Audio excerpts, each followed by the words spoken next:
Picture a West Texas oil derrick for a second. Like, it's 110 degrees outside. Oh, yeah, brutal heat out there. Right. The air smells intensely of sulfur and diesel, and you are looking at this massive steel pump jack relentlessly driving its head into the dusty earth. Just pulling crude oil right out of the Permian Basin. Exactly. It is loud, it is dirty, and it basically represents the absolute bedrock of the 20th century industrial economy. I mean, it's the physical economy in its purest form. Yeah. Now take that exact same patch of sun-baked dirt and try to picture it as the financial engine for the world's next trillion-dollar artificial intelligence company. It gives you an immediate sense of vertigo, doesn't it? It really does. Because you are slamming two completely contradictory worlds together. Yeah. Extracting this heavy toxic liquid from prehistoric rock is, the oldest, most grounded physical commodity market on Earth. Right. And then writing self-learning algorithms to build artificial minds is the most abstract, ethereal, forward-looking industry imaginable. Yeah, our minds are trained to keep those worlds segregated. We think innovation happens in sleek glass campuses in Silicon Valley, right? Or maybe in some minimalist coffee shop in Seattle. Heavy industry happens in the desert. Right. We've been programmed to expect a specific aesthetic for the future. But for this deep dive, we are throwing that aesthetic completely out the window. Thank goodness for that. Seriously. We are exploring a highly visionary, incredibly detailed manifesto published in June of 2026. It's by an author named Paramedra. Yeah, and the main text we're unpackaging today is a blog post titled Building a Small Tech Ecosystem in Midland, TX, Unleashing Oil Capital for Innovation. And we're also pairing that with a companion piece he wrote. It analyzes what a dusty Texas town can actually learn from the multi-billion-dollar economic strategies of the Gulf states. So the mission of this deep dive is to deconstruct a really radical economic proposition. Yeah, how does this actually work? Well, we are examining how the immense, highly concentrated, but fiercely independent oil wealth of the Permian Basin could completely bypass traditional Silicon Valley gatekeepers. Which is huge. It is. We want to understand the actual mechanical playbook for how localized, specialized pools of capital can fund the technologies of tomorrow on their own terms. And, what that means for how you understand the future of innovation. Before we even touch on the mechanics of, local zoning laws or angel syndicates, we have to address the sheer scale of the author's ambition here. Oh, absolutely. It's not what you'd expect. Not at all. Because if you open this text expecting a dry Municipal Chamber of Commerce presentation, you are in for a shock. A very big shock. The author frames this entire local economic strategy with a quote right near the top. He writes, "The impending age of abundance was prophesied in the scriptures thousands of years ago." The tonal whiplash there is just fascinating. I mean, you are reading a blueprint for diversifying a local Texan economy, right? Right. But the author is framing it as a necessary, almost destined step in fulfilling ancient prophecy. It's wild. It establishes a massive planetary scale of ambition right out of the gate. Exactly. Throughout the author's broader work, there is this underlying philosophy. He references something called calquism in his book titles. Calquism, okay. Yeah, which essentially treats technological progress, specifically advanced AI, not just as a tool for making money, but as a spiritual imperative required to elevate humanity into a utopian state. Wait, really? A spiritual imperative to build AI? Yes, exactly. We will explore the depths of that worldview later, but it's crucial to seed it now. We are looking at hyper-local financial deployment through the lens of macro-level historical destiny. I definitely want to keep that metaphysical framing in our back pocket because it colors everything we are about to discuss. For sure. But let's pull things down from the stratosphere for a minute and look at the dirt. Let's look at Midland, Texas. Right, the heart of the Permian Basin. Exactly. Its entire existence revolves around oil and gas. And because of that singular focus, it has generated just an unfathomable amount of wealth. We are talking about wildly successful energy entrepreneurs, executives, families who have built generational dynastic fortunes, pulling resources out of the ground. Right. To understand why that specific wealth matters for a technology ecosystem, we need to strip an ecosystem down to its base components. Yeah, you essentially need three things to make it work: capital, talent, and ideas. And Midland obviously has an overabundance of capital. It does. But the volume of money is secondary to the psychology of that money, if that makes sense. How do you mean? Well, the wealth holders in Midland possess an entirely unique financial profile. They intimately understand brutal, unpredictable market volatility. Because of the oil markets. Exactly. They understand extreme binary risk. They are totally comfortable with the reality that they might drill 9 expensive dry holes in the ground and lose everything on those bets. As long as the 10th one pays off. Right. Provided the 10th drill strikes a geyser that pays for the failures 100 times over. Okay, I'm looking at this text, and the parallel is just glaring. The psychological profile of a Texas wildcatter betting on a drilling operation is identical to the psychological profile of an elite venture capitalist betting on a seed-stage tech startup. It is the exact same mindset. Right. In Silicon Valley, you're throwing millions of dollars at a 22-year-old college dropout, hoping they strike a geyser of user engagement. And in Midland, you're digging a multi-million-dollar hole hoping to strike crude. The underlying stomach required to write that early-stage, high-risk check is the exact same. So if the wealth is sitting there and the risk tolerance is a perfect match, why isn't this money moving into technology organically? That's the big question. Right. What is the actual barrier stopping an oil millionaire from just buying into a software company today? So the author identifies the barrier as an experiential divide. The mindset matches perfectly, but the domain expertise is totally foreign. Right. A local Midland investor knows the rhythms of the energy market. They know how to look at a geological survey and value a patch of dirt. Sure.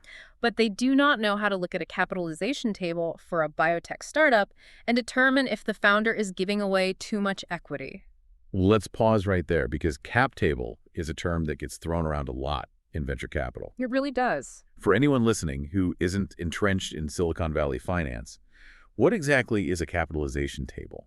And why would it scare away an oil executive who is otherwise perfectly comfortable gambling millions of dollars on a drill site? Good question. So a capitalization table, or cap table, is essentially the ledger that details exactly who owns what percentage of a startup. Okay, like a spreadsheet. Yeah, basically. It lists the founders, the early employees with stock options, the seed investors, and it tracks how that ownership dilutes over time as the company raises more money. Which is where it gets complicated. Exactly.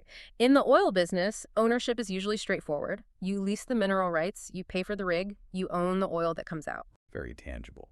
Right. In a tech startup, you might buy 10% of the company today, but if they issue new shares to raise more money next year, your 10% might shrink to 5%. Oh, wow. Yeah, I could see how that would make an outsider nervous. And there are all these complex terms like liquidation preferences, which dictate who gets paid first if the company is sold, and anti-dilution clauses. So much jargon. If an oil investor doesn't understand the intricate mechanics of how tech equity functions, they know they are the dumb money at the table. They know they will get taken advantage of. So you have all this aggressive, risk-tolerant capital, but it's siloed behind a wall of specialized financial jargon and unfamiliar business models. Precisely. And the author makes the point that without a healthy, active pool of angel investors willing to write those early confusing checks, promising local tech founders simply starve. Right, they might live right across the street from a billionaire, but they can't access a dime of it. Yeah. And if they try to force it, like if an oil executive decides to wing it and invests in a consumer social media app without understanding user acquisition costs, and they lose their shirt, then that capital retreats instantly. exactly. The ecosystem dies before a second generation of startups can even attempt to raise funds. That makes total sense. So that brings us to the author's master plan, which is highly pragmatic. He calls it the anti-Silicon Valley strategy. I love that name. Right. The source material strictly warns against trying to replicate the San Francisco model.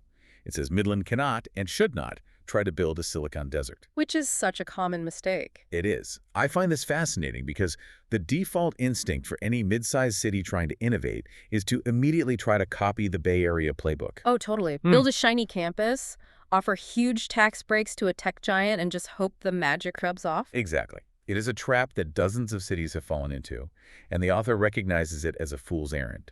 You cannot artificially manufacture the density of Stanford computer science graduates in West Texas. You really can't. So instead, he proposes a decentralized structure built on what he calls hybrid teams. Okay, hybrid teams, how does that work? The strategy dictates keeping the capital, the industrial domain expertise, and the corporate headquarters in Midland, where operating costs are fundamentally lower. Right, cheap real estate. Yeah. Then you tap into established nearby tech hubs, specifically pointing to Austin for the pure engineering talent. The source highlights Austin as the natural geographic and cultural partner, right? Yes. It's the capital of the state, it has booming venture networks, and it has an absolute army of engineers. And writing in June 2026, the author notes that remote and distributed work tools make this dual hub setup highly efficient. You keep the business development and the checkbooks in the Permian Basin and the product development in Central Texas. It's the best of both worlds. Well, I hear the theory, but I still see a massive culture clash here. Oh, for sure. Are we honestly assuming a 60-year-old drilling veteran who wears steel-toed boots and measures success by barrels per day is going to happily share a board meeting with a 24-year-old AI engineer who lives in Austin, drinks oat milk, and demands asynchronous work hours? It's a funny mental image. Doesn't the friction between those two fundamentally different life experiences just tear a fragile startup apart from the inside? The cultural friction you're picturing is very real. It is a massive risk. But the author argues that it is superseded by absolute financial necessity. Necessity how? The key phrase in the text is domain expertise. The engineers in Austin might be brilliant at building neural networks or optimizing database architecture, but they are completely blind when it comes to the dirty physical realities of the industrial problems they are trying to solve. That makes sense. They don't know the hardware. Exactly. An AI engineer doesn't intuitively know how a specific brand of pump jack degrades when it's subjected to 110-degree heat and constant sand abrasion. They need the grizzled veteran to ground their code in physical reality. Precisely. They don't know the obscure regulatory bottlenecks of moving fracking fluid across county lines either. Right. And conversely, the Midland executive knows their industry is aging. They know their profit margins are being squeezed by inefficiencies. So they need the tech just as badly. Exactly. They know they need predictive maintenance, but they don't have the slightest clue how to write the machine learning model to make it happen. The culture clash dissolves when both parties realize they cannot achieve a 10x financial return without the other person's highly specialized brain in the room. It's a forced symbiosis. I actually really like that. It's very pragmatic. So we've diagnosed the problem and we've outlined the hybrid theory.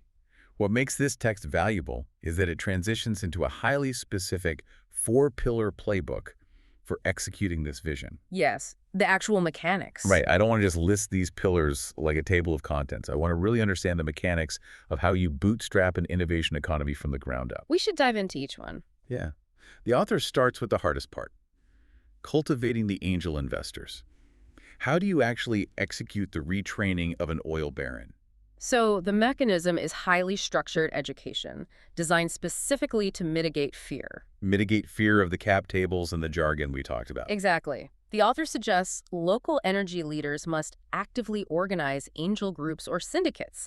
A syndicate is crucial here. What's the benefit of a syndicate over just flying solo? Instead of one person making a $50,000 bet in isolation, 20 people pool their money into a single investment vehicle. It spreads the risk and allows them to pool their collective intelligence. But if none of those 20 people know how to read a tech cap table, they're just pooling their ignorance, aren't they? That is a very fair point, which is why the critical mechanism of this first pillar is the co-investment model. Ah, co-investment. The author advises bringing in experienced, veteran tech investors from Austin or Dallas to partner with the Midland Syndicate. Okay, so you bring in the pros. Right. The veteran handles the due diligence. They audit the code, they evaluate the founders, they negotiate the cap table. The Midland investors get to essentially ride sidecar on the deal. That's a great setup. They get to watch and learn without risking everything on a bad negotiation. Exactly. They get exposure to vetted, early-stage opportunities in a controlled environment. If the Austin veteran says the tech is sound, the Midland Syndicate provides the massive capital reserve. So everyone brings something vital to the table. Yeah. And the author notes that it only takes a few modest early exits, just getting a couple of financial wins on the board to prove the model works and build a localized flywheel of confidence. You completely de-risk the education process. Yeah. Okay, so we've convinced an oil baron to write a check, and they've made a return. There's that box. But where's the actual infrastructure to put that money to work locally? You can't just hand $1 million to a kid in a coffee shop and expect a climate tech revolution to sprout in the desert. Right, you need a home base. This leads us to the second pillar, launching a specialized tech incubator or accelerator. A physical space. Yes. The author suggests building a physical space offering mentorship, programming, and high-speed infrastructure. But the true genius lies in the type of technology the author dictates this incubator should focus on. He's very specific about that, isn't he? Very. He doesn't want them building video games or like food delivery apps. He specifies AI for oil field optimization, carbon capture technology, and heavy logistics tech. This feels like building a massive, state-of-the-art high-speed rail line, but telling the city it's only going to be used to transport coal out of the local mine. That's a really good way to put it. The city agrees because they need the coal moved today. But once those tracks are laid and the stations are built, you've accidentally built the infrastructure to transport anything anywhere forever. That is the perfect analogy. It is entirely a Trojan horse strategy. You start by using emerging tech to solve the immediate bleeding neck problems of the local energy industry. Can you give me an example of what that looks like in practice? Sure. Let's look at AI for oil field optimization. Imagine a startup in this incubator develops an acoustic sensor network that listens to the microscopic vibrations of a drill bit deep underground. Okay. The AI analyzes those sound waves in real time and predicts exactly when the bit is going to fracture, stopping the drill 3 seconds before a catastrophic failure that would have cost the company $5 million in downtime. Oh, wow. The local oil investors instantly understand the value of that. Yeah, absolutely. They don't need to understand the neural network. They just see $5 million saved on their quarterly balance sheet. And by funding that specific solution, they are unknowingly building a massive horizontal tech infrastructure. How so? Well, to support that acoustic AI startup, local lawyers have to learn how to write complex software as a service enterprise contracts. Oh, right. The ecosystem around it. Exactly. Local accounting firms have to learn how to recognize recurring software revenue instead of commodity sales. You are literally training the entire municipal support system to speak the language of technology. That is brilliant. You are sneaking a sprawling innovation ecosystem through the front door, disguised as a localized oil field services upgrade. It's so smart. That brings up a critical question regarding the founders themselves, which is the third piece of this puzzle. The talent recruitment. Right. Even if you have the educated angels and you have the physical incubator building this high-speed rail line, why does a visionary, top-tier tech founder choose to incorporate in West Texas? It's a hard sell on the surface. Yeah, if I have a brilliant idea for carbon capture, why aren't I taking it to a famous venture capital firm on Sand Hill Road in California? The author points to a very specific financial mechanism here. The burn rate. The burn rate. Let's unpack that. In venture capital, your burn rate is the amount of cash your company spends every month to stay alive before it becomes profitable. It basically dictates your runway, how many months you have before the company dies. Right. How fast you burn through your investors' money. Exactly. If you raise a $1 million seed round in San Francisco, your burn rate is astronomical. You are paying coastal commercial rent. You are paying hyperinflated salaries just so your engineers can afford to share a small apartment. So that $1 million vanishes quickly. Yeah, it might give you 8 months of runway. And 8 months is rarely enough time to figure out a complex hardware or deep tech product. It's almost never enough time. But if you take that exact same $1 million check and build your headquarters in West Texas, your burn rate plummets. Because everything is cheaper. Way cheaper. Commercial real estate is a fraction of the cost. The cost of living is vastly lower. That same $1 million might give you 24 months of runway. Wow. Triple the time. And for a startup founder, runway is oxygen. Furthermore, the source notes that founders in Midland get direct, unfiltered access to deep-pocketed capital networks who aren't fatigued by seeing 10,000 pitches a year. You become the big fish in a very well-funded pond. Exactly. You actually get their attention. That makes the financial incentive for the founder undeniable. Yeah. But it brings us back to the talent issue. Right. A 24-month runway doesn't matter if you can't hire anyone to write the code. And the author explicitly says you shouldn't try to recruit an army of top-tier software engineers to physically relocate to the desert. So how do you staff these companies? This is the fourth pillar, executing a global talent strategy. The author recognizes the distributed reality of 2026. Remote work is everywhere. Exactly. You anchor the company's leadership, the investor relations, and the vital domain expertise locally in Midland. But you tap into the global market, whether that is Austin, Eastern Europe, or South America, for the actual coding and engineering talent. So you build it asynchronously. Yeah. You are not constrained by your physical geography when it comes to human capital. You are only using your geography to leverage financial capital and industry expertise. Before we move on, I want you, the listener, to really internalize this framework. Look at your own industry or your own community. We all operate with blind spots, you know. We definitely do. Are there massive, hidden reservoirs of specialized expertise or isolated pools of capital right next door to you that are just sitting there ignoring each other? It's highly likely. Because this entire four-pillar playbook is essentially a masterclass in identifying two valuable resources that speak different languages and forcing them to build a bridge. It is a brilliantly localized strategy. Everything we've discussed so far feels very grounded, almost like hyper-local municipal planning. Yeah, zoning and local incubators. But to truly grasp the monumental scale of what the author believes is happening here, he forces us to violently pan the camera out. We have to look halfway across the world to the Middle East. Yes. This was the part of the source material that genuinely stunned me.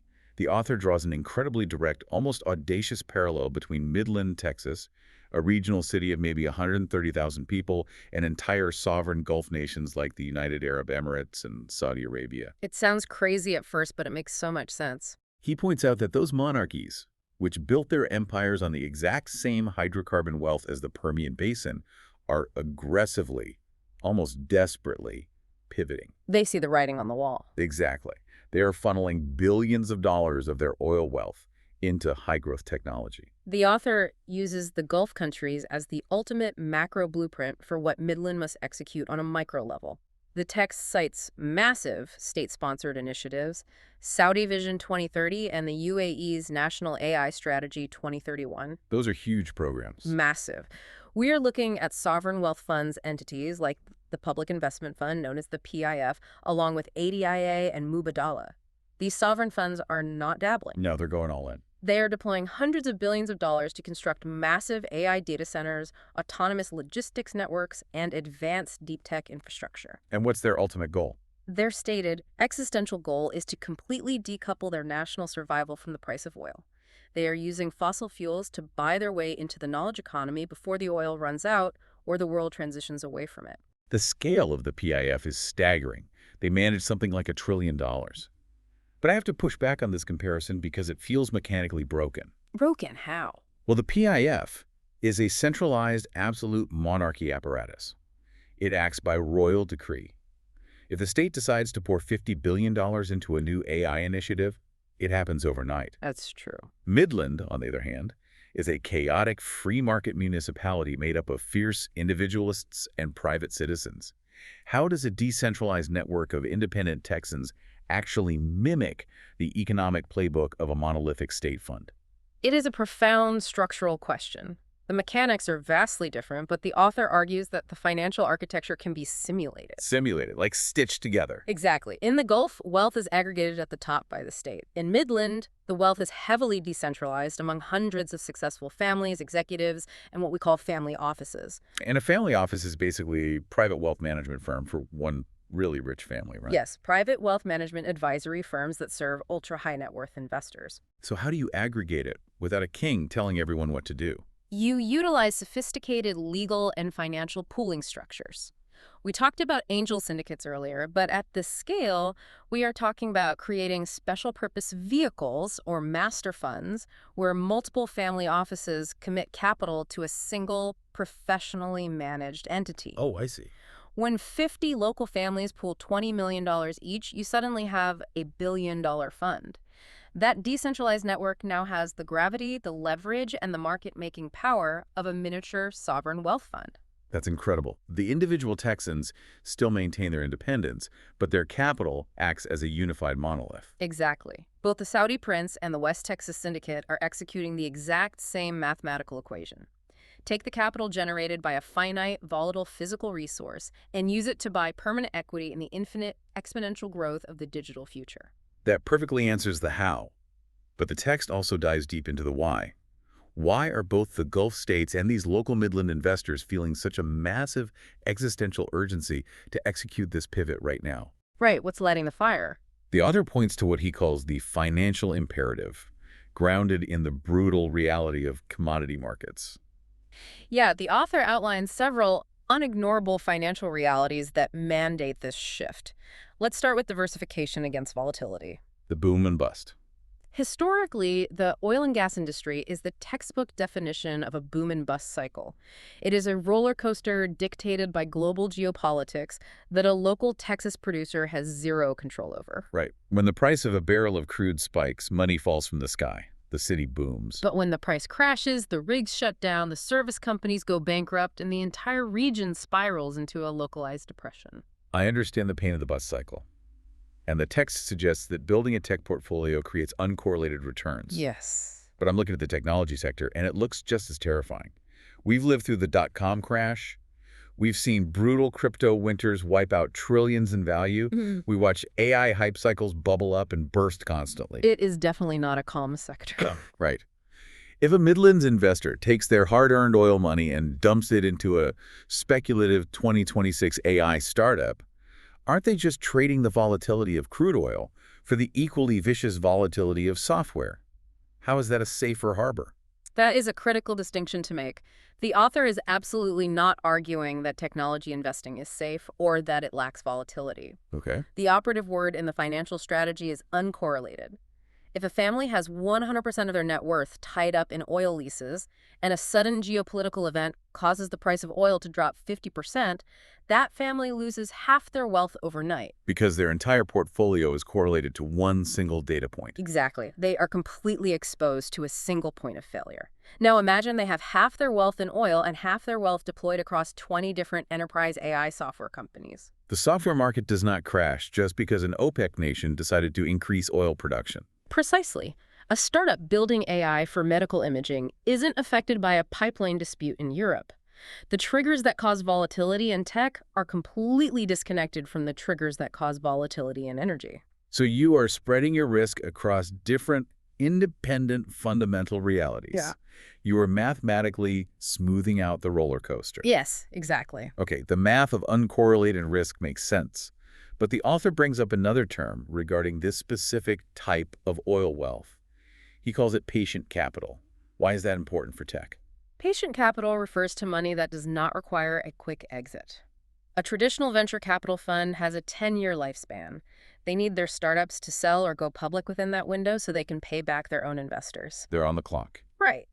But the dynastic oil wealth in Midland is generational. They don't have external stakeholders breathing down their necks for quarterly returns. So they can wait it out. Exactly. They can afford to invest in a deep tech company that might take 12 years of research and development before it commercializes a product. That patience is incredibly rare, and it is the exact fuel required for massive, paradigm-shifting technological breakthroughs. And there's a localized geographic benefit to this as well, isn't there? A huge one. The author points out that building this tech presence creates economic resilience for the physical city of Midland. When the inevitable oil bust comes, the jobs disappear, and the young, ambitious talent leaves the Permian Basin for the coasts. They go to Seattle or Austin to find work. It's brain drain. Exactly. By deliberately constructing a local tech sector, even a small one, you create higher-wage, future-proof jobs. You give the next generation of engineers and operators a compelling reason to stay in West Texas, even if the price of crude drops to $30 a barrel. You are bulletproofing the municipality against ghost town syndrome. And that ties perfectly back into the strategic synergy of the incubator we were talking about earlier. The Trojan horse. Right. The specific investments the author recommends, like AI-driven emissions reduction, create a brilliant self-reinforcing financial loop. How does the loop work? Well, if a local oil syndicate funds an AI company that makes their core drilling operation 20% more efficient and significantly lowers their carbon footprint, they win twice. Oh, I see. They get the venture capital upside of the tech startup's growing valuation, and they physically lower their own extraction costs, making their legacy oil business vastly more profitable and resilient during the next market downturn. It is incredibly elegant. You fund the disruption to optimize the legacy business, and the legacy business funds the disruption. It's a perfect circle. Up to this point in our deep dive, we have discussed a very grounded, meticulously argued municipal economic plan.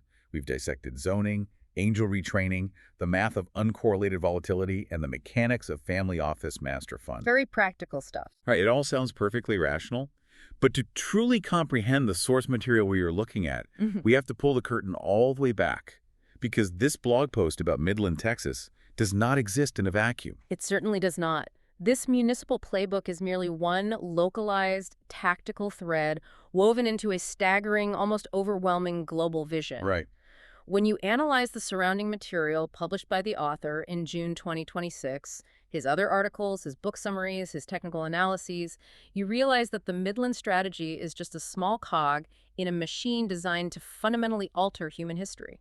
I want to read off some of the surrounding material that appears on the author's site to paint a clear picture of his mindset. Right alongside this piece on West Texas angel investors, we see deeply technical posts declaring that agentic AI is set to explode in 2026. A massive claim. Yeah. We see news aggregations tracking OpenAI, confidentially filing for an IPO, right on the heels of SpaceX.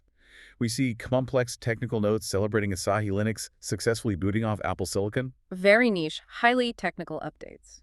And then we look at the books authored by Paramendra. We're talking about massive, sprawling titles like Lumina AI, The Trillion-Dollar Sun, another called Physical AWS, How the Logistics Cloud Will Reshape Global Commerce, and a centerpiece work titled The Convergence Age, 10 Forces Reshaping Humanity's Future. Let's break down a few of those concepts so the scale of the ambition becomes clear. The author focuses heavily on agentic AI. Right. What is that exactly? For anyone who still thinks of AI as a chatbot where you take a prompt and it writes an email, agentic AI is a completely different paradigm. An agent doesn't just generate text, it takes autonomous action. It acts on its own. Yes. You give it a high-level goal like optimize the supply chain for this oil rig. And the AI independently breaks that down into hundreds of steps, negotiates contracts with vendors, schedules delivery trucks, and rewrites its own code to be more efficient, all without human intervention. Wow. The author is anticipating an economy driven by billions of these autonomous agents. And the mention of Asahi Linux. How does a niche software development project fit into a worldview about the future of humanity? Asahi Linux is an open-source project aimed at reverse engineering Apple's proprietary silicon chips so they can run alternative operating systems. Okay, so it's a hacking project, basically. To the author, this isn't just a coding trick. It represents the ultimate triumph of open, decentralized human ingenuity, overcoming closed, monopolistic corporate ecosystems. Ah, I see the connection now. It proves that a dedicated, decentralized network of talent can hack the most locked-down hardware on the planet. It is deeply symbolic of his technological optimism. Which brings us back to the very first quote we discussed. The impending age of abundance was prophesied in the scriptures thousands of years ago. We finally arrive at Kalkiism. Yes. When you look at his book titles, particularly the ones referencing something called Kalkiism titles, like Kalkiism, the economic and spiritual blueprint for an age of abundance, and The Last Age, Lord Kalki, Prophecy, and the Final War for Peace, the entire picture snaps into focus in a way that is, frankly, mind-bending. It requires a massive perspective shift. The author does not view the Midland tech ecosystem simply as a way to create high-paying jobs or hedge an oil portfolio. Yeah, that was way bigger than that. He views the deployment of this localized capital as a crucial, necessary engine for funding human evolution. He frequently references transitioning from unicorns, billion-dollar startups, to what he calls Solara's trillion-dollar entities that fundamentally restructure global power. The concept of Kalkiism suggests a deeply held belief that capital deployment, advanced robotics, and artificial intelligence aren't just tools for corporate profit, they are a spiritual imperative. Exactly. It's almost a duty.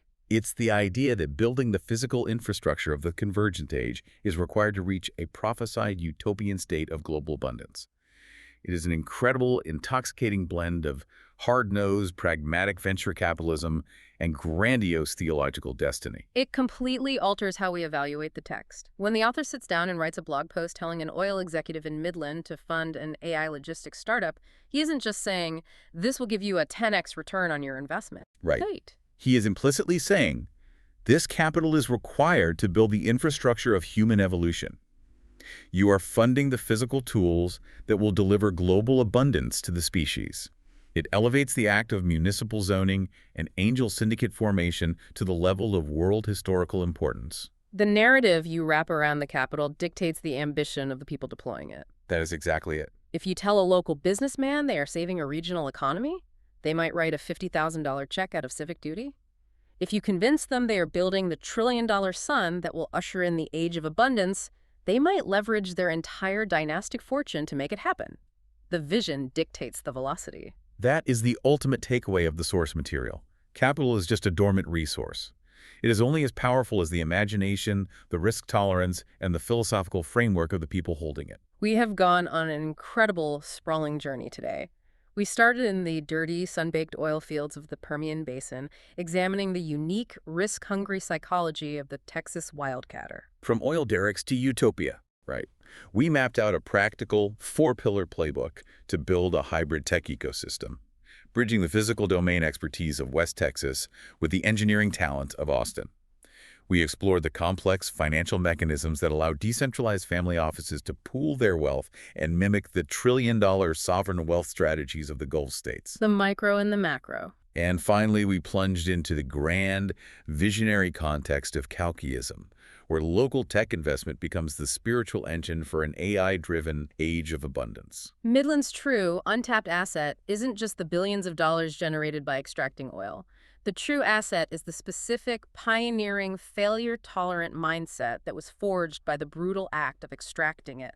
Yeah. When you pair that historically aggressive mindset with the exponential, world-altering potential of autonomous technology, you create an economic force capable of rewriting the map. The mindset is the actual asset. I want you to hold on to that. Remember that image we started with?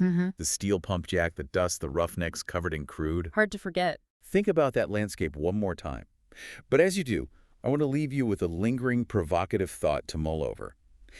If a single mid-sized municipality in West Texas can figure out the financial mechanics to pool its private wealth and act with the strategic, world-building gravity of a sovereign nation-state, what happens to the traditional power centers? That's the million-dollar question. What happens to the gatekeepers in Silicon Valley or the institutions on Wall Street when highly specialized, hyper-local pools of capital all over the world suddenly realize they don't need HASP permission and they don't need to move to the coasts to dictate the future of human technology? It points toward a radically decentralized future, a future where the most important innovations are funded by whoever has the courage to dig the well, regardless of where they are standing. An incredibly powerful idea. Definitely something to keep in mind the next time you hear about a dusty industrial town in the middle of nowhere.